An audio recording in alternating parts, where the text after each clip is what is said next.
Ah. Salut à tous, on se retrouve pour la finale de la Coupe de France qu'il y a eu samedi 21 mai. Marseille-Paris. Voilà. Avant toute chose, si on est habillé pareil, on n'est pas sale, c'est juste qu'on fait la vidéo le même jour que la précédente de nos pronostics, donc c'est normal. Voilà, c'est un peu normal. Donc si jamais vous ne nous voyez pas très bien, c'est parce qu'on a un petit souci de lumière. Et deuxième chose, si vous nous entendez pas très bien non plus, c'est à cause de la pluie qui tombe sur la fenêtre, donc voilà. Voilà. Je crois que tu t'es Donc en tout cas, voilà, on essaye donc de faire à chaque fois, on va dire entre guillemets, dit du mieux qu'on peut. du mieux qu'on peut.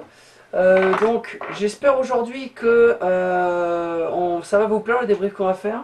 Parce qu'on va donc s'occuper donc de la finale de la Coupe de France entre l'OM et Paris. Qui a vu, Qui a eu donc, qui a vu la victoire de Paris 4 buts à 2 au profit de l'OM. Voilà, donc on va donc voir un petit peu comment ça s'est passé. On va donc voir les statistiques, on va voir les compositions et on va voir nos tops ainsi que nos flops. Donc on commence avec les compositions. Hugo, je te laisse faire les compositions. Bah, entraîneur Franck Passy de côté de Marseille, ça n'y a pas de surprise. Voilà. Avec au goal Mandanda, Manquillo et Nkoulouri équipe Mendy pour la défense. Avec deux milieux récupérateurs qui sont Mauricio Isla ainsi que Las Diarra. Voilà. Et une attaque composée de Tova, Barada et les deux buteurs Batshuayi, Fletcher. Et enfin, pour cette équipe du Paris Saint-Germain, l'entraîneur bien sûr Laurent Blanc, au gardien Sirigu, titulaire pour les matchs de coupe, Maxwell, Thiago Silva, Marquinhos, Serge Aurier pour la défense. Du classique. Le trio milieu sera Stambouli, Matuidi, Rabiot. Stambouli étant titulaire à cause de la blessure de Mota au mollet. Ouais.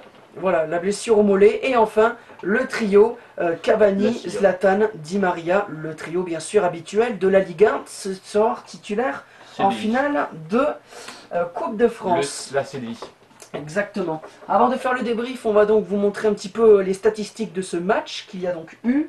Avec donc Hugo, je te laisse faire la première partie de statistiques. Paris qui domine au niveau de la possession, 55% contre 45%, donc c'est pas une grosse domination, mais c'est une domination. Voilà, exactement. Domination légère. Bon nombre de buts, 4-2 on l'a dit. Il y a eu un pénalty pour Paris au début de la seconde période transformé par Zlatan, qui a été marqué là. On a eu les pénaltys manqués. Il n'y en a pas eu. Voilà, c'est ça, il y en a eu 0. 3 corners pour le Paris Saint-Germain. Ça, cette stat elle est flagrante, les coups francs. Exactement. Les coups francs, on a 11 coups francs pour l'OM et 18 coups francs pour le Paris Saint-Germain. C'est là où il y a une différence. 18 fautes côté marseillais, 7 fautes côté Paris Saint-Germain. On a un hors-jeu côté marseillais, 4 hors-jeu côté parisien. Au niveau des cartons jaunes, c'est assez. Il n'y en a pas eu trop. Il n'y en a pas eu trop, il y a eu juste un seul carton jaune dans ce match. Donc c'était pour l'œuvre de je ne sais plus. Mendy. Donc ça a été un match très discipliné. Où il n'y a eu vraiment qu'un seul carton jaune pour 0 carton rouge. Donc c'était vraiment un match équilibré en termes de carton jaune. Paradoxalement, Sirigu a eu plus d'arrêts que Mandanda, mais on va le voir sur les stats d'après qui va être sur les tirs. Que je sais pas si tu peux mettre, vraiment, si tu as quelque chose à rajouter sur ces statistiques. Non, absolument pas. Sur les tirs, 15 tirs partout, mais il y en a eu 4 de Paris et l'autre, Mandanda les a arrêtés. On a eu. Sirigu les a arrêtés côté parisien. Mais ça se voit, il y a eu 5 tirs cadrés, il en a arrêté 3 je crois, et il y a eu 2 buts, ça en fait 5. Donc. Voilà.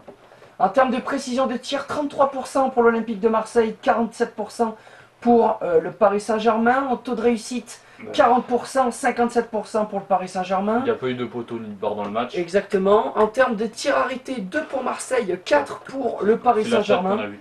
Et enfin pour les pénaltys, 1 côté parisien, 0 côté marseillais. Et je sais pas si là vous pouvez bien voir en bas, mais il y a la stat de... Je pense qu'on le verra pas, mais en tout cas... Il y a la carte des tirs. Ça a été à chaque fois les buts. Côté marseillais, on a eu 1 en dehors de la surface et 1 dans la surface. Et enfin, côté parisien, les 4 ont été marqués dans la surface et 1, on va dire, entre guillemets, un petit peu en dehors de la surface de réparation. Si jamais vous voyez les cartes de tir, on va vite fait vous expliquer. Les ballons, c'est les buts. Donc les 4 tirs, les ballons, 4 buts. Les ronds bleus, c'est les tirs cadrés. Voilà. Et les croix rouges, c'est les tirs non cadrés. Voilà. On passe donc au flop, au top et au flop. On va commencer donc par moi. À toi l'honneur. On a fait le classement un peu en triangle, c'est-à-dire premier, deuxième, troisième, quand on fait un podium. Pour moi, Il a marqué un doublé ce soir, c'était son dernier match avec le Paris Saint-Germain, le grand Zlatan, devenu la légende du Paris Saint-Germain. Là, soi-disant. La soi-disant légende. Pour il moi était donc, bon, mais oui voilà, bon, c'est lui là qui le fait traité de légende, on verra bien dans l'avenir s'il y a d'autres buteurs qui feront mieux que Zlatan. Donc pour moi, voilà, Zlatan a marqué donc un doublé ce soir, fait donc ses adieux au Paris Saint-Germain vraiment ce soir en remportant la Coupe de France. C'est donc pour moi logique que je le mette premier de ce classement, ne serait-ce que pour lui rendre hommage pour ces 3 ans, c'est ça? Oui, 3 ans. Ces 3 ans passés au Paris Saint-Germain. Ben, moi, vous allez voir, j'ai aussi mis Zlatan en premier, mais c'était pour un peu les mêmes raisons que Lucas. Doublé, dernier match, il était présent. Voilà. Donc pour moi, il n'y a vraiment Il, pas... il a eu pas de l'ovation surprise. qu'il méritait dès qu'il est sorti à la 89e. Exactement. Pour moi, Di Maria, deuxième, qui a fait un extérieur du pied pour le premier but de Matuidi, absolument magnifique. Il fait un extérieur, faut que vous voyez, Voilà. il fait un extérieur, Matuidi met juste son pied en opposition. Le ballon arrive sur le pied de Matuidi. Voilà, c'est Hein? ça. Non mais c'est absolument incroyable. Et on a eu enfin, comme troisième, Thauvin, qui pour moi, ce soir, côté marseillais, je me devais quand même de mettre un top, a quand même été excellent ce soir. Et il me semble qu'il est prêté à Newcastle, donc il retournera, il me semble, sans option d'achat, donc il retournera à Newcastle en D2 anglaise à partir de demain. Ouais, je sais pas si Concernant... ça va sortir demain, mais On verra bien, en tout pour cas- la saison prochaine. Pour la saison prochaine.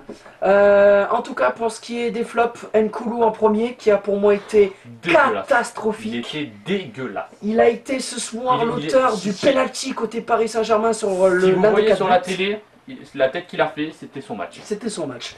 En tout cas, il était l'un des fautifs des 4 buts du Paris Saint-Germain Sur en le provoquant penalty. un penalty sur Matuidi, c'est ça? Ouais, Cavani, je crois. Cavani. Pour moi, au-delà du penalty, Nkoulou confirme que depuis plusieurs semaines, c'est l'un des défenseurs les plus catastrophiques de Ligue 1. Mais pas sur ça, pas que sur penalty, sur ses, Voilà, bien sûr. sur ses sorties en défense, il laisse des gros Voilà, coups. exactement. Sinon, dès qu'il tacle en dehors de la surface, il fait une faute. Voilà, qui est mais dangereuse. c'est... On l'a vu sur 2-3 coups francs de Zlatan. Voilà, non, pour moi, c'est vraiment n'importe quoi. Ce défenseur confirme que depuis plusieurs mois, c'est l'un des défenseurs les plus catastrophiques de la Bon, Ligue 1. pourtant, il Désolé était bon pour, avant. oui, mais désolé pour les Marseillais qui nous regardent, mais vous devez confirmer que pour nous, Nkoulou est un défenseur qui doit partir de la Ligue 1. Mettez-nous dans les commentaires d'ailleurs si Voilà. vous trouvez qu'Nkoulou est. Et Nkoulou dégueulasse. est vraiment dégueulasse parce Sur que des pour rares moi, semaines. c'est un défenseur qui, certes, Non, après, l'année il est- dernière, il y a 2 ans, était excellent, mais qui cette année est vraiment une catastrophe et voire même pire que Rekik, qui pour moi est une insulte. Ouais. Mais justement, transition parfaite, second joueur catastrophique, ça a été Rekik. La charnière centrale Nkoulou Rekik a été d'une catastrophe absolue. Les latéraux se sont mieux sortis que les défenseurs centraux. Et on a vu ce soir vraiment un Karim Rekik à la hauteur, on va dire, de son champ. à la hauteur de la pauvreté qui peut être quand il le veut. Ouais. Et pour moi, le troisième, on va dire entre guillemets, ça a été Clément Turpin qui ce soir, au-delà du penalty, n'a pas fait un excellent Moi, match. je l'ai trouvé bon. Tu l'as trouvé bon, mais moi je l'ai trouvé catastrophique. Voilà, c'est Clément Turpin. Il a pas été exceptionnel, il a pas été. Il n'a pas été exceptionnel non plus, mais pour moi, ça n'a pas été Moi, vraiment Turpin, je l'homme. mettrais un petit plus. Un petit plus, mais bon, pour moi, ça a été vraiment le flop. On va voir pour moi, mais bon. Hugo, on passe pour toi pour tes tops. Zlatan, pour les mêmes raisons qu'a dit Lucas, dernier match, doublé, ovation qu'il mérite, voilà. Di Maria sur ses passes, tout ce qu'il a fait sur ses dribbles, sur ses passes, voilà. Et Las Diarra qui a récupéré encore une fois un nombre de ballons Absolument incroyable. impressionnant. On l'a vu à un moment sur une contre-attaque, je crois que c'était de Rabiot. Il va récupérer un ballon au coup d'épaule. Ouais, c'est ça. Rabiot pousse trop son ballon, mais il va pas faire faute, il va juste mettre le pied sur le ballon et derrière il réussit à obtenir la faute pour relancer Marseille. Ah, c'est incroyable. Ce joueur est incroyable. Mais on sait qu'il va quitter Marseille. Ouais, Mais il c'est- quittera Marseille, c'est sûr et certain, mais de savoir qu'il est déjà venu une année en Ligue 1, ça fait quand même du bien. À Paris, c'est mort, parce que j'ai entendu ça aujourd'hui. que- Oui, c'est vrai qu'il y enfin, aurait eu contact avec le Paris Saint-Germain, apparemment, c'est mais mort. apparemment c'est mort. Ça aurait été bien de le continuer de le voir, tout comme Ben Arfa en Ligue 1, mais je Ouais. pense qu'il partira à l'étranger comme la Moi, plupart je des le- joueurs. en Angleterre, je le vois bien. On passe au flop, Hugo. Pareil, Nkoulou, dégueulasse sur toute la ligne. Voilà. J'ai pas besoin d'en rajouter, Lucas a dit tout ce qu'il fallait, hein, dégueulasse sur toute la ligne. Stambouli, côté parisien, qui était le joueur le plus. Pour moi, Je comprends, même depuis son arrivée, je comprends toujours pas Nasser El Khelaifi sur le transfert de je crois Stambouli. que c'était Laurent Blanc qui le voulait. Oui, mais Nasser El Khelaifi a fait tout ce qu'il fallait pour le recruter, moi je comprends pas. C'est un Mais, joueur qui ne mérite pas le Paris Saint-Germain. Pour moi, c'était la tache noire. La des- tache noire, on va dire, Ah. du... Oui, Oui, la tache sombre qu'il y a eu du côté parisien dans ce match. oui, oui. Du mais côté c'est parisien, clair. tout a été beau, tout a été bien, sauf Benjamin Ça, Stambouli. voilà, c'est ça. Non, mais je pense que pour moi, il y a perdu, vraiment... il a perdu beaucoup de ballons, il a. C'est pour moi vraiment un joueur qui ne mérite pas le Paris Saint-Germain. Il ne respire pas Paris Saint-Germain. Pour moi, Paris. Il est parti trop tôt après son titre à Montpellier. Voilà, il a voulu absolument partir en Angleterre. Paris l'a récupéré, mais malheureusement, il n'arrive pas à s'inspirer du jeu, tout comme Cabaye quand il était venu à Paris. Et pour moi, c'est un joueur qui ne mérite pas le Paris Saint-Germain parce que Paris veut absolument gagner la Ligue des Champions et ce ne sont pas avec des joueurs secondaires, entre guillemets, comme Stambouli, que Paris gagnera la Ligue des Champions. Des équipes, des joueurs voilà, des joueurs pour moi qui méritent des clubs moins gros, comme des clubs comme Nantes ou quoi, comme Stambouli méritent des clubs comme Nantes, Montpellier ou quoi. Des clubs du ventre voilà, voilà, c'est ça, ils ne méritent pas le Paris Saint-Germain. Et quand on sait que maintenant Zlatan va s'en aller, on se dit que peut-être Paris va mieux maîtriser cette Ligue des Champions. Mais c'est pas avec des Stambouli et des Ibrahimovic. C'est pas avec des Stambouli et des Ibrahimovic qu'on gagnera forcément la Ligue 1. Tu te calmes toi. Qu'on gagnera forcément la Ligue des Champions, pardon. Non. Et enfin le troisième, Isla Hugo. Bah Isla aussi qui a été mauvais aussi je trouve dans l'entrejeu marseillais. Je pense qu'il a pas. D'un côté il y a eu Diarra monstrueux au niveau défensif et Isla de l'autre côté qui était dégueulasse. Genre il y a Las Diarra ici et il y a Isla pour moi ici. Oh même on peut encore plus le régresser mais en tout cas c'est ouais, mais après ça passe pas en dessous de la. On voit pas après le dessous la table, donc c'est pour ça que je le mets là. Et sinon il est là-haut, Diarra. Ah mais là on nous voit mieux quand il n'y a plus l'écran là. Putain, regardez. Hop là on va faire ça, on le coupera pas au montage parce que nous tu vois on est professionnels. Hop là. En tout cas les amis, on fait tout en direct, nous on adore ça. En tout cas voilà les amis, donc si on doit faire juste un petit débrief du match. Un petit débrief comme ça. Franchement moi je me suis un peu ennuyé devant ce match. Mais en fait, il y a eu les buts, mais il n'y a pas eu le suspense. Voilà, il y a eu des buts, il n'y a pas eu du suspense. Pour moi, ça n'a pas été vraiment le match de finale qu'on attendait. Et puis même, il y a eu des occasions en première période, au tout début de première période, sur la frappe de Barada, sur Matuidi qui marque son but après. Mais après, à partir de la 15e, 20e minute, on s'est fait chier dans la première période. Non, mais excusez-nous un peu d'être vulgaire, mais franchement, c'est clair, on s'est fait chier, quoi. On n'a pas vu une équipe de Paris transcendante parce que on pourrait se dire. Ils se sont réveillés au début de la deuxième, ils se sont remettre 3 buts en plus, et après ils se sont arrêtés. Mais on pourrait se dire, putain, Paris n'a plus la Ligue des Champions à jouer, putain, mais lâchez-vous les gars, quoi. C'était son dernier match. C'est votre dernier match de la saison, lâchez-vous.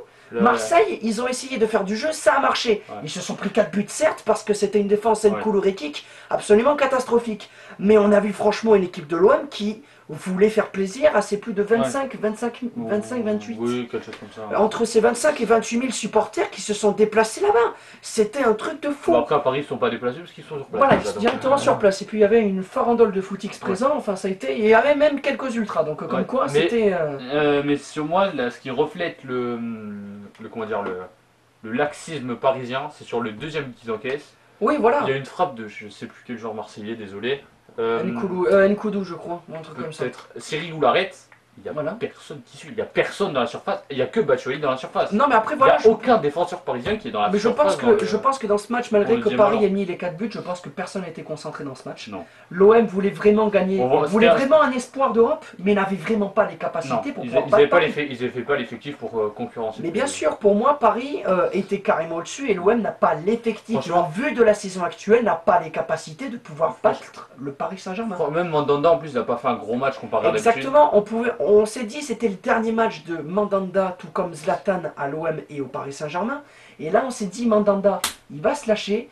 Franchement, ce soir, il n'a pas été transcendant. Heureusement que Thomas a mis sa main pour le remplacer à un moment. Oui, bien sûr, voilà. On ne dira pas la main à la polémique, mais en tout cas, c'est clair et net que ça a été, franchement, un match pitoyable. Pour moi, et on s'est plus éclaté en regardant le match Toulouse-Angers que la finale Paris Saint-Germain-OM. Donc, et même pour me dire, j'ai préféré regarder les 3 minutes, les tirs au but.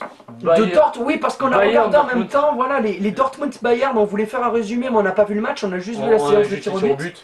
On n'allait pas faire un débrief sur la séance de tir au but. Sur les 3 minutes ou les 4 minutes qu'on a vu, j'ai préféré les pénaltys. Bon après les pénaltys c'est vraiment parce qu'il y a plus de suspense. Mais sinon si vous les préférez, mais surtout on a regardé le début de la deuxième mi-temps de Milan-Juve. Milan-Juve. Et pour moi c'était beaucoup plus impressionnant que ce Paris Saint-Germain. Et même juste avant de faire la vidéo, on a laissé une dernière action. Cette action de taré, mais on va voir. Non, mais ça a été franchement incroyable. Et pour moi, même s'il y a eu des buts, mais pas le suspense. Voilà. Ouais, il y a vraiment eu plus de suspense dans le tir au but Dortmund-Bayern que dans tout le match du Paris Saint-Germain-OM. Bon, en tout cas, voilà les amis, on vous fait une deuxième vidéo en un jour, c'est incroyable. Et peut-être une troisième. Et peut-être une troisième, puisqu'on va peut-être faire notre équipe type de notre Ligue 1 et voir un petit peu quelques infos transferts Ligue 1. Donc, voilà, on vous retrouve donc demain pour une troisième vidéo en un jour. Déjà, On vous met la vidéo qu'on tourne Voilà, parce ce que là soir. on tourne le soir, il doit être à peu près minuit. On s'excuse d'ailleurs au passage pour les défauts de caméra. Ouais. On sait que des fois ça a été un peu plus sombre dans la vidéo. Demain c'est le jour, donc on sera plus professionnel, on va dire, Et sur puis la après, qualité. voilà, et au niveau du son, mais je pense qu'il n'y a plus trop de pluie. Non, la pluie s'est éteinte au moment où on a fait la Et vidéo. au donc niveau de c'est la comme lumière ça. aussi, désolé, on a Voilà. juste une lampe. Je sais pas Une lampe et on Que a vous celle-là au-dessus, donc que vous pouvez franchement. voir, c'est juste une lampe comme ça. Voilà, donc franchement. Vous voyez on- juste le bout, c'est une petite lampe comme ça, donc... Hop, voilà. On remet la bien. Hop, voilà. Nous on fait tout en direct. Voilà. Donc bon voilà en tout cas les amis sur donc ce débrief, demain on vous donnera donc rendez-vous sur les infos top et Les équipes types de la Ligue 1, les transferts en Ligue 1 et dans l'Europe aussi, puisqu'on a vu. Voilà. On va pas vous dévoiler ça maintenant, parce qu'on va voilà, laisser un mais peu en la tout cas on surprise. fera sûr et certain cette vidéo demain matin et vous aurez en même temps qu'on fasse la vidéo demain matin cette vidéo Donc sur le débrief. le dimanche 22 mai, Voilà, il y aura 2 vidéos. sur A2 vidéos, donc on trouve ça tout simplement incroyable. Hugo merci, yes.